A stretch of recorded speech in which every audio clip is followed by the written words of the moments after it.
Blessed day to you, all my sports to the bone people. Welcome back to the channel. Thank you all for tuning in. All right, my viewers and subscribers. So we have two topics to take a look at in this one. Going to be talking about our batting legend, Christopher Henry Gayle. And we're also going to be taking a look at how the women did in the 50 over championship that is going on. We had some games today, so we're going to take a look at the scorecard. All right, let's get straight into it, my people. So I was looking at some video clips, from the Masters League that is going on. And while looking at those clips, I came up on a clip of Chris Gayle, being interviewed. I think this was from last month in February, right? I saw this clip of Chris Gayle being interviewed, and they were talking about, in sports when they have kiss cam, when they point the camera on you and you come up on the screen, you share a kiss with the person that you're sitting next to, if you want. The reporter, as you can see in the video here, the reporter, turned her cheek for him to give her a kiss on the cheek. And, while he was going in for the kiss, the lady turned around and gave it to him, flush on the lips. And I'm just saying that, you see, boy, Donkey said the world not level, Donkey said the world is not level. I know you all remember how they did Chris Gayle a couple of years ago, You understand? You all remember how they did Chris Gayle a couple of years ago. When he had the incident with a reporter. Very, very interesting. You understand? I just saw this video clip and just thought that I would share it with you all. You understand? Donkey said the world on a level. And they also said the world is a cycle. Everything you do, you go around and come back around in a circle. Can you imagine if a male cricketer did that, or if a male reporter did that? We're not trying to bring up any gender business or any of them sort of things. We're just saying that it is really ironic that our legend Chris Gayle went through, such a hard time after a couple of comments that he made. You understand? And, well, I mean, I've seen quite a few I've seen quite a few interviews with Gayle dropping his jokes and stuff. But to see this, no, I just have to look at it and say, boy, I tell you, the world is really not level. But let me know your thoughts on that one, my people. Not bringing up any animosity or anything, I just saw it and decided that I was going to share it. I also want you all to take a look at Chris Gayle playing a couple of his shots in the Masters League. Yes, man, striking the ball really good, my people. Clearing the boundary a couple of times. I also have a clip with Laura and Jerome Taylor. I'm going to be inserting those clips in another video. But, just wanted you all to take a look at Chris Gayle in his element. All right, let's move on now, my people. So, the women from the region, taking part in the 50 over championship, we had some games today, and I must say, the ladies, they are doing their thing. So we're going to be zooming in on those games so you can get an idea of how things went. So Leeward Islands women, they won against Jamaica women by 1 wicket with 3 balls to spare. So my home country getting battered and bruised in the games. Boy, I tell you, Leeward Islands women securing that one by 1 run. So we're going to take a look at it, my people. Not 1 run, my bad, by 1 wicket. Leeward Islands women winning that game by 1 wicket. My bad right there. So Jamaica women, they batted first and scored 253 for 9. Yes, 253 for 9.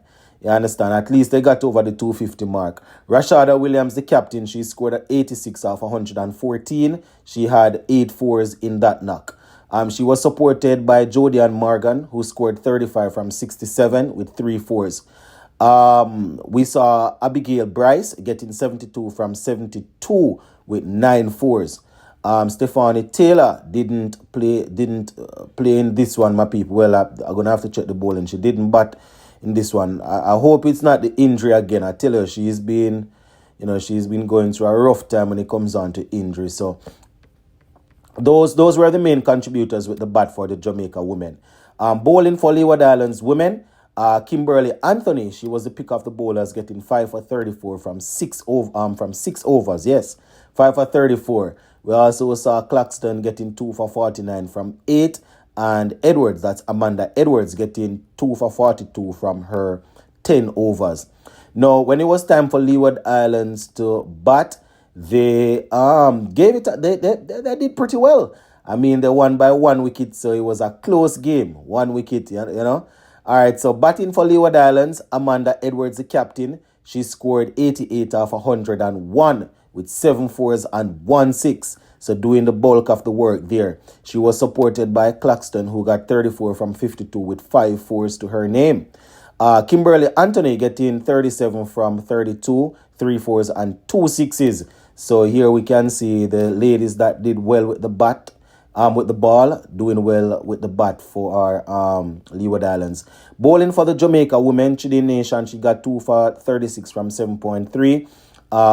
Selena White 2 for 42 from 8, and a couple of other ladies, Waysom, Howell, Wilmot and Morgan, they all picked up a wicket apiece, and Leeward Islands got across the line in that one. So shout out to the Leeward Islands team there. Well tried, Jamaica women. All right, going down now, we saw Guyana women going up against Windward Islands women. Guyana women winning that game there by 7 wickets with 150 balls to spare. So quite an easy victory there for Guyana. Windward Islands women batting first. They were bowled out for 97 in 38.1 overs. A couple of ladies getting starts, but they were unable to really continue. Charles, she got 17 from 34 with 1 4. We saw St. Jane getting 17 from 45 also. She got 2 fours. Fletcher, she scored 15 from 20. So those were the main contributors there. Now bowling for Guyana, Millington, she picked up 3 for 27 from 10. Cherry and Fraser got 2 for 16 from 5. Monisar got 2 for 18 from 10. We saw Grimmond, Latchman and Casey all picking up a wicket apiece in that victory. Now Guyana women, they made light work of the 97. They scored 101 for 3 of 25 overs. So batting for Guyana, they were led by Grimmond, who got 48 from 71 with 7 fours. And we also saw Shabika getting 32 from 56 with 2 fours to her name. So just losing 3 wickets there, the wicket takers in that game. Let's see, Selena Ross getting 2 for 17, while Pearl, she got 1 for 18. So those were the main contributors in that game. So shout out to Guyana. Well tried, Windward Islands women. And for the final one, my people, Barbados women versus Trinidad and Tobago women. This one was a low-scoring encounter. Trinidad and Tobago women, they won by 5 wickets with 168 balls remaining. So quite a convincing victory there for the Trinidad and Tobago women. So batting first, Barbados women, they were bowled out for 76 in 40.5 overs. And batting for Barbados women, at the top, Kaisia Knight, she got 20 from 44. She was supported by her sister Kashana Knight, who made 23 from 61. So those were the 2 main contributors there in that game. Only 2 ladies there getting into double figures. Bowling for Trinidad and Tobago women, we saw a couple of ladies getting some wickets. Anisa Mohammed 3 for 12 from her 10 overs. Samara Ramnath 3 for 13 from her 10 overs. Ramarak got 2 for 15 from her 9 overs. And we saw Sugrim getting 2 for 20 from her 6.5 overs. Now, when it was time for Trinidad and Tobago women to bat, they made light work of that 76 there, scoring 77 for 5 in 22 overs. We saw Joseph, the opener, getting 27 from 54. And, we also saw Brittany Cooper getting some runs, 17 from 31 with 2 fours. And, those were the ladies that led the way there as the Trinidad and Tobago women brought up victory. So, yeah, that is pretty much it, my viewers and subscribers. Just wanted to share that with you all. Gonna leave it right here for now. Big up.